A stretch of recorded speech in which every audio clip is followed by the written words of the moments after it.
pense en effet, il y a Damohand, je pense que c'est un sujet aussi euh, qui doit l'intéresser et peut-être qu'il va intervenir là-dessus. C'est sur la question, donc, effectivement, les écueils auxquels font face en général les acteurs dans une révolution. Donc, la question de l'opportunisme et la question donc, du dogmatisme. Voilà, donc c'est un peu. C'est parce qu'on est dans des situations je dirais, d'intense mobilisation et où des millions de citoyens sont engagés et il y a de l'énergie, il y a la jeunesse avec sa créativité, avec son innovation, avec ses idées, avec c'est aussi son souhait de régler toutes les questions. Et en effet, dans une révolution, il n'y a pas de tabou, rien n'est impossible, rien n'est interdit et il n'y a pas de sacré. C'est dans des révolutions, effectivement, que les peuples font des avancées formidables. Il n'y a qu'à voir, on est en France, il n'y a qu'à voir la Révolution française, il n'y a qu'à voir la Révolution russe, il n'y a qu'à voir la Révolution portugaise, la Révolution américaine. Euh, juste un point sur la question donc d'opportunisme. En effet, il y a toujours dans ces situations donc de révolution, même si différents citoyens appartenant à des couches sociales différentes peuvent être engagés, mais chacune a des intérêts qui sont particuliers. Il y a toujours, effectivement, si on regarde dans la Révolution française, bien sûr, la majorité de ceux qui ont combattu pour en finir avec la royauté et donc pour la République, c'est le prolétariat parisien, c'est les va-nu-pieds donc des quartiers populaires de Paris, etc. Mais en même temps, la bourgeoisie française qui avait acquis une certaine domination économique était intéressée pour bien sûr prendre le pouvoir politique et ainsi donc donner une dimension, donc une nouvelle dimension donc à l'État qui puisse lui ouvrir toutes les possibilités pour fructifier son capital, développer son capital sans aucune entrave. Et quand on regarde, nous, en Algérie, moi, j'ai été marqué par quelques phénomènes. Et il y en a un surtout qui a un peu attiré mon attention sur cette question-là.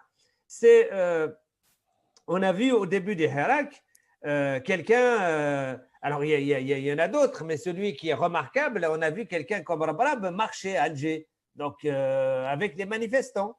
Bon, c'est un citoyen algérien, c'est tout à fait normal. Il ne s'agit pas donc d'interdire ou de quoi que ce soit. Chacun, bien sûr, est libre. La question donc de la citoyenneté, la question de la liberté, la question de la démocratie concerne tous les Algériens, quelle que soit leur appartenance. Bien sûr, même quand on n'est pas d'accord avec eux, la question, justement, on se bat pour la liberté, pour la démocratie, justement pour que, y compris ceux avec qui on n'est pas d'accord, on puisse débattre, discuter, mais en dernière analyse, la démocratie, c'est au peuple de trancher, c'est au peuple de décider, c'est la majorité du peuple de décider. Donc, on a vu donc, dans ce hirak, effectivement, donc, des gens de différentes couches, y compris quelqu'un comme Al-Balam, qui est quand même une image, c'est quand même l'un des grands patrons algériens qui est non seulement un patron individuel, mais qui fait partie de l'organisation patronale algérienne. Ça veut dire qu'il a un point de vue sur la façon dont la question économique doit être traitée en Algérie. Et les ouvertures du système économique en Algérie obéissent effectivement à un ensemble de demandes, d'exigences, donc de cette nouvelle couche de citoyens qui ont qui ont acquis des moyens de production, et on peut dire qu'effectivement, ils constituent ce qu'on peut appeler dans le langage normal, hein, une vraie couche bourgeoise qui possède les moyens de production et qui font travailler des milliers, voire des centaines de milliers de travailleurs. Mais ce même effectivement, donc, citoyen, patron, employeur, etc., après être sorti donc de prison pour une raison, bon là-dessus on va pas nous attarder sur cette question-là, hein. On est pour la liberté, on est pour la justice indépendante, bien sûr. La façon dont il a été arrêté n'est pas du tout claire, n'est pas du tout transparente, n'est pas du tout, la justice ne lui a pas été rendue, hein. Ça c'est pas, peut-être qu'il y avait des choses, comment dirais-je, dans sa façon de traiter ses affaires. Peut-être qu'il y avait des anomalies, etc. Ça, on le sait pas, mais c'est à une justice indépendante donc de le faire et de donner, bien sûr, de prouver sa culpabilité. Mais le fait important, à mon avis, qui est contradictoire, c'est la question de Numilog.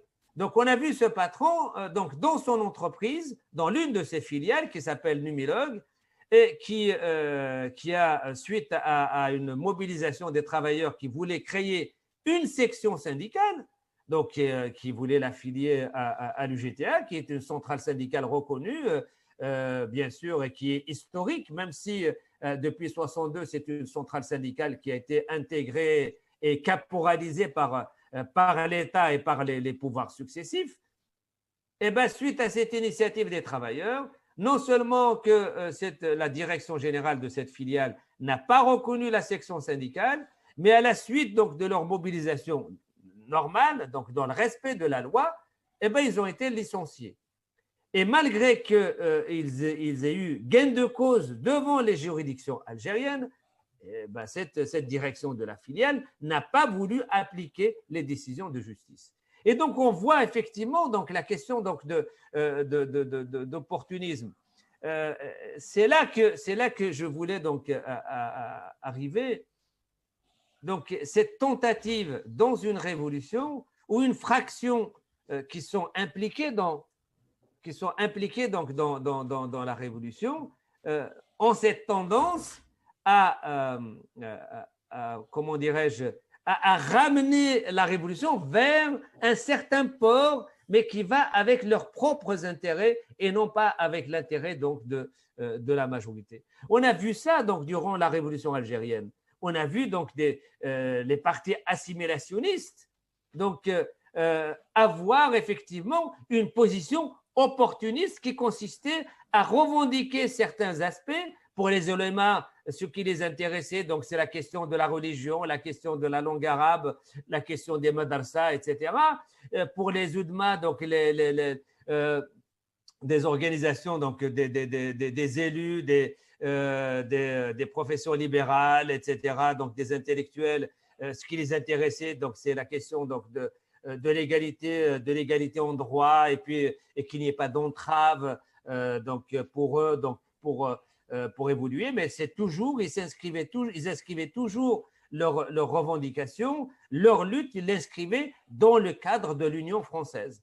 Et la seule organisation dès sa création, qui était donc l'Étoile nord-africaine, ensuite le PPM-TLD, qui a toujours inscrit sa lutte dans le cadre de l'indépendance de l'Algérie du début jusqu'à la fin, c'est l'Étoile nord-africaine et qui a eu donc on peut dire qu'il n'a jamais donc été dans l'opportunisme, et pourtant il y a eu des périodes où il y a eu des pressions énormes.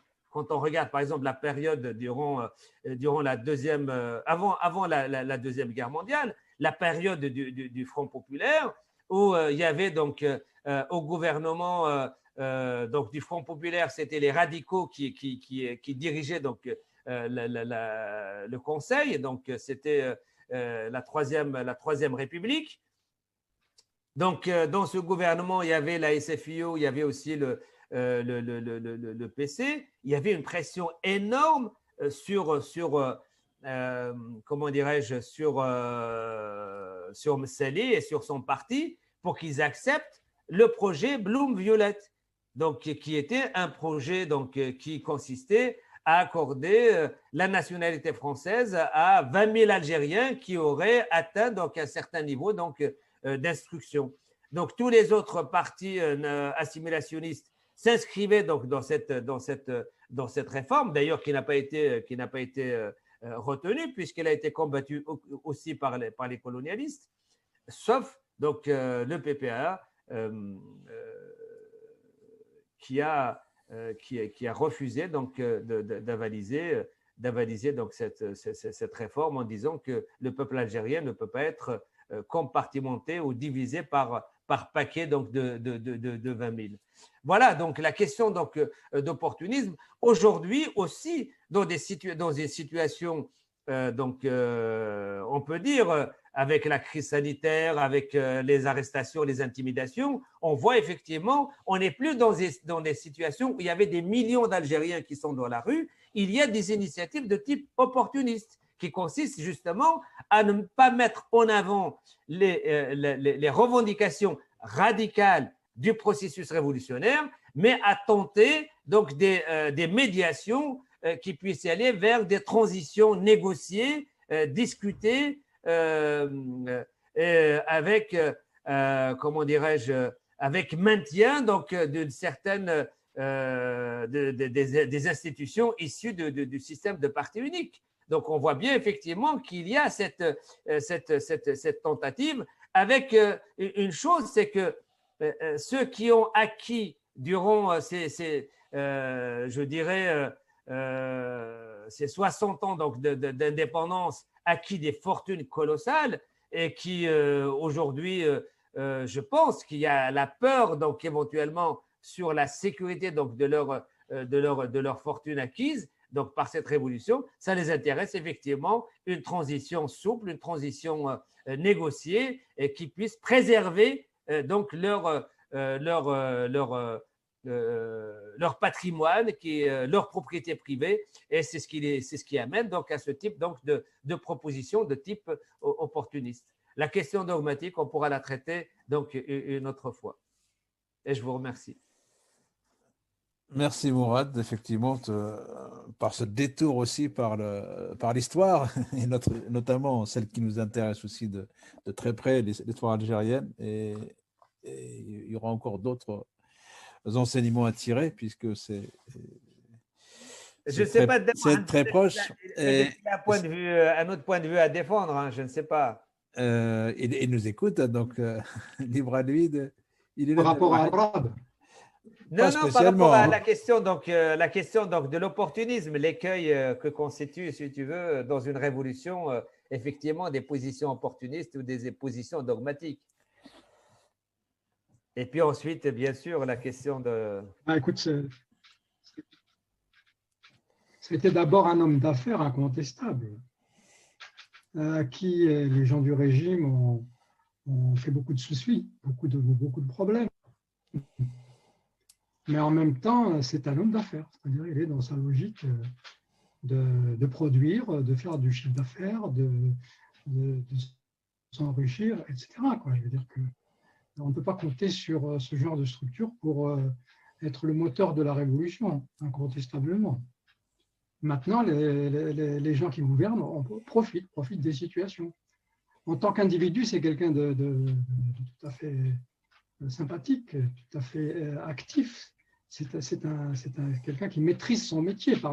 C'est l'un des rares parmi les Algériens qui maîtrise un métier alors qu'il est parti de pratiquement rien. C'est quelqu'un que je connais assez bien et qui n'était pas riche du tout, qui n'appartenait pas du tout à une famille de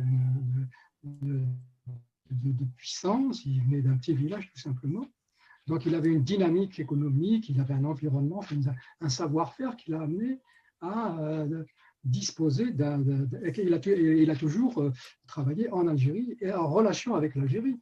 D'ailleurs, la situation dans laquelle il se trouve maintenant est très proche. Enfin, les Français, ça les a beaucoup intéressés. Il y a une relation qui semble-t-il, a commencé de se construire. Je ne sais pas trop où ça en est parce que ce n'est pas quelque chose que je suis de très près. Mais disons que si on doit critiquer, porter un jugement, etc., c'est quand même la personne à qui on demanderait des comptes en dernier, disons, par rapport à tous ceux qui ont fait de l'Algérie ce qu'elle est aujourd'hui, c'est-à-dire qui lui ont tordu le cou et qui en ont beaucoup profité. Ok, merci Damohan. Tu as fini Damohan? Pardon? On t'entend pas. Ah oui, c'est là. Ah. Tu m'as entendu quand même. On t'entend très bien. On t'a entendu. Ah d'accord. Mais c'est pas une question. C'est-à-dire que la question que j'ai traitée, moi, c'est pas demander des comptes ou c'est pas sur la personne. Hein. Donc j'ai parlé donc de son comportement par rapport à la revendication donc des travailleurs d'une de ses filiales qui voulait construire une section syndicale et qui l'a refusé. Il les a non seulement il a refusé, mais en plus de ça, il les a licenciés. Ah ben ça, c'est un homme d'affaires, c'est un capitaliste, etc. C'est pas parce qu'il est algérien qu'il va changer. Donc je ne suis pas un défenseur de cette position-là, bien entendu. Mais même ma prise de position, elle est plutôt de l'autre côté. Mais j'ai fait cette petite intervention parce que c'est quelqu'un qui était haï par les gens du pouvoir, qui le gênait parce qu'il leur faisait de l'ombre. C'est un véritable homme d'affaires qui avait une présence, une réputation, un savoir-faire. Et c'est une toute petite famille, hein, mais extrêmement dynamique. Il a employé des gens pendant très longtemps, qui ont eu du travail pendant très longtemps, un travail tout à fait de production, de besoin pour la population. Et donc, c'est vrai, donc c'est ce que je dis n'est pas contradictoire avec ce que tu viens de dire. Maintenant, c'est vrai que depuis l'avènement de la nouvelle génération, le retour de Bouteflika, etc., ils ont durci la chose. Un type comme Al-Barab n'était pas spécialement en vue des gens du pouvoir, hein, incontestablement, jusqu'à maintenant. Okay. Voilà, mais je ne vais pas en dire plus puisque je connais d'un côté simplement la question, mais je sais que le personnage, c'est quelqu'un qui tient la route quand même. Très bien. Donc, merci Adda Mohand. Voilà, c'est tout ce que je voulais dire par rapport à ce okay. point-là. D'accord. Pour la prochaine fois, donc, on ira sur d'autres sujets de clarification ou d'éclaircissement pour avoir d'autres débats. Est-ce que je peux intervenir? Bien sûr. Est-ce que tu as levé la main? Mais oui, oui, j'ai levé la main. Je cherchais. Vachement discipliné. À toi la main. À toi, Monica. Je la baisse tout de suite. Oui, parce que l'idée, c'est quand même qu'on avance intellectuellement et qu'on essaye tous de se, comment dirais-je, de se renforcer. Et je vous renvoie au document L'essor de l'Algérie algérienne de Jean-Pierre Péroulou. Et justement, dans l'idée de transposer des faits du passé à l'actualité, à cette révolution de 2019. Eh bien, page 321, voilà, je vous donne la source. Il y a un paragraphe qui est assez intéressant. Et à partir de cela, on pourrait, c'est des éléments sur lesquels on peut commencer il faudrait s'en inspirer. Et là, il aborde l'impact des bouleversements internationaux. Alors là, en l'occurrence, c'est bouleversements internationaux, mais ça peut être un bouleversement dans les mois qui viennent, intérieur de la politique intérieure algérienne. Et c'est cette capacité à saisir les opportunités pour le mouvement à se renforcer, à trouver de l'appui. Et là, par exemple, en l'occurrence, le 22 janvier 1918, le président des États-Unis, Woodrow Wilson, donc, avait proclamé le droit des peuples à disposer d'eux-mêmes. Et ce qui est fort intéressant, c'est que les jeunes Algériens, le mouvement des jeunes Algériens, leur chef de file était à l'époque Lémer Khaled, eh bien, a saisi cette occasion pour adresser à la conférence de paix qui s'ouvre à Paris en janvier 2019 une demande d'admission de l'Algérie à la Société des Nations. C'est un acte politique qu'il a fait. Moi, je pense que quand tu parles d'opportunité, Mourad, tu as illustré l'opportunité d'individus. Mais également, on peut s'inspirer et saisir des opportunités politiques qui vont survenir dans les mois qui viennent à l'intérieur du pays ou même à l'extérieur. Je ne sais pas lesquelles, mais en tout cas sur lesquelles on peut s'appuyer pour échafauder et construire. Voilà comment je vois les choses en matière d'opportunités, pas simplement l'opportunité d'individu, mais également saisir les opportunités de contexte, de situation, d'événements.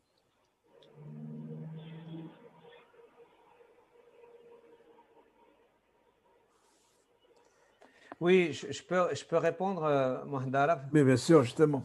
Allez. Oui, je pense que tu as très bien fait. Donc, effectivement, ce que tu viens de citer, c'est quelque chose quand même de très, très important durant cette période où, effectivement, il y a eu cette prise de position au sein de, comment on appelle ça, cet organisme atlantique qui avait une résolution justement en faveur de la décolonisation.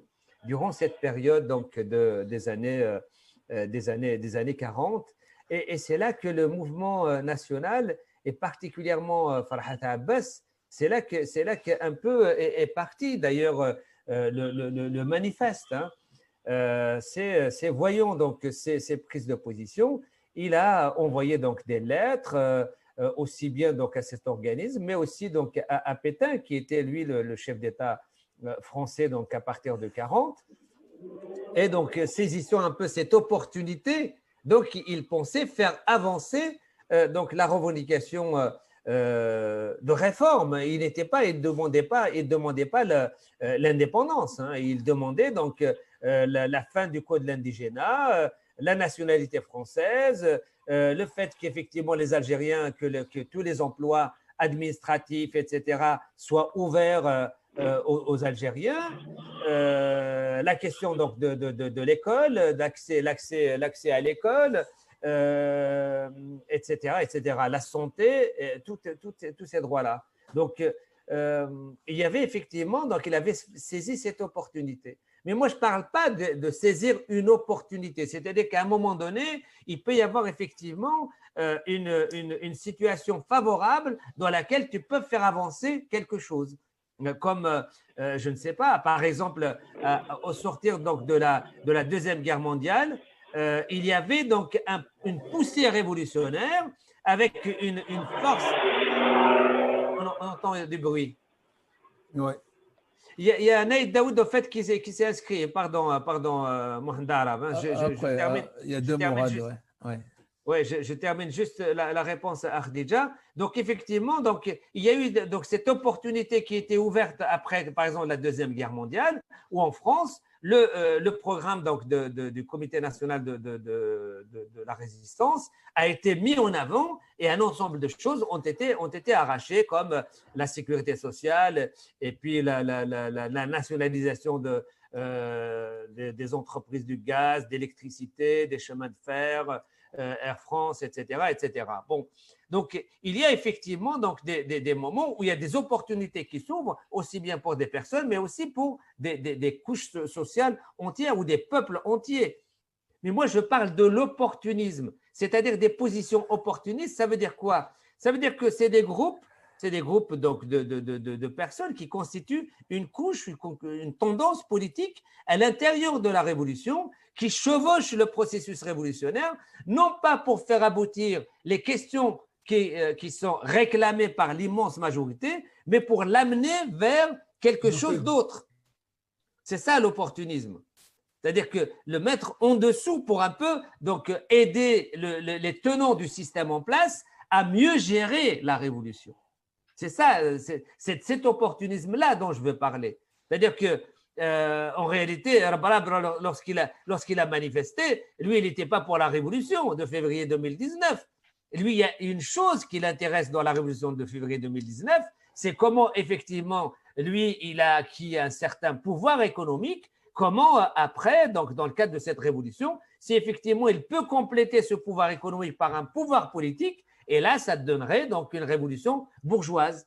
Mais ça ne correspond pas aux millions d'Algériens qui sont là. Certains n'ont pas de boulot, certains n'ont pas de logement, certains n'ont pas de quoi vivre tout simplement, etc., etc. La révolution pour eux, c'est comment s'émanciper de cette situation de misère, de cette situation de non-emploi, de chômage, de vie précaire. Ce sont des… Voilà, je voulais parler donc de cet opportunisme-là. Comme par exemple, quand on parle des assimilationnistes, oui, c'est des positions opportunistes. C'est des positions opportunistes, alors que le peuple algérien, lui, il voulait l'indépendance. Il voulait récupérer toutes ces terres. Il voulait plus vivre sous le joug du colonialisme. Il voulait pas devenir français. Les Algériens ne voulaient pas devenir français. Ça